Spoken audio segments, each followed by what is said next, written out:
Welcome. No, you aren't in a nursery class. We are just going to go through a metaphor because metaphor directly speak to our subconscious, our unconscious, and we understand things a little bit better and faster.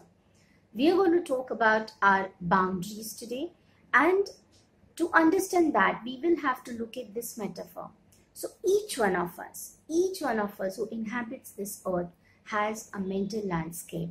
It is like this house. You own this house. It is your space, your unique space of thoughts, emotion, feeling, behaviors that you possess and that you display to the world. So this is the house. This is the place where you have the right to bring in anything that you want, to send out anything that you want. You also create rules regarding access and deny that access to the others. Depending on these rules, people can interact with us. So here the door is like our denial, our access to the other people into our landscape.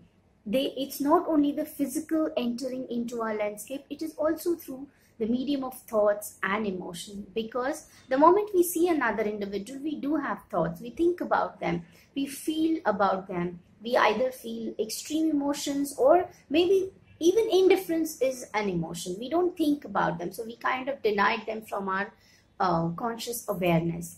Now, the rules that we have, the rules that govern our behaviors are the fences. Now, these fences are necessary so that there is a clear demarcation as to where I end and where you begin, or where this person ends and where this other person begins. Now, if these boundaries, these are the boundaries, these are rules that govern how we will interact with the other.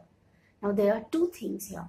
If the boundaries are too high, if there are lots and lots of rules, lots and lots of rigid rules, then as you can see, these two people have no access to each other.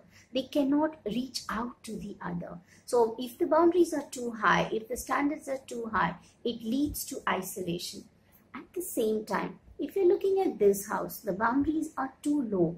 The rules aren't set. It is like a person who has not set many rules with regards to entry and access to the house. And in that case, anybody can have access to the house. Can you see that?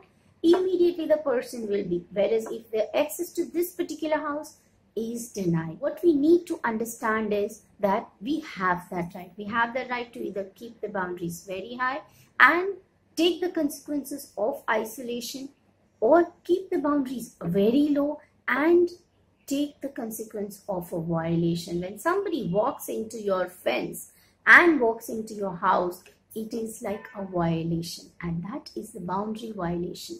So we are going to discuss more about how the particular boundaries are broken, how the boundaries can be healed, how you can have a perfect balance. Like supposing now, if I have created certain rules, okay, this particular type of a boundary will ensure that I am able to reach out to the other person respects my boundary, I respect the other person's boundary.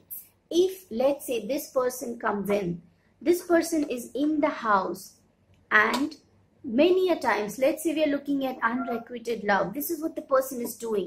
The person is knocking at the door, where the other person doesn't want to react to them or respond to them. These are the kind of violations we are going to speak about. Please head over to my blog or my podcast, where I'm talking more about these boundary violations, the different kind of boundaries, the different kind of violations that happen. At the same time, what can be done to create that perfect boundary, or create that particular flexible boundary where it will allow you to retain your power and the other person also to retain their power. So head over to my blog.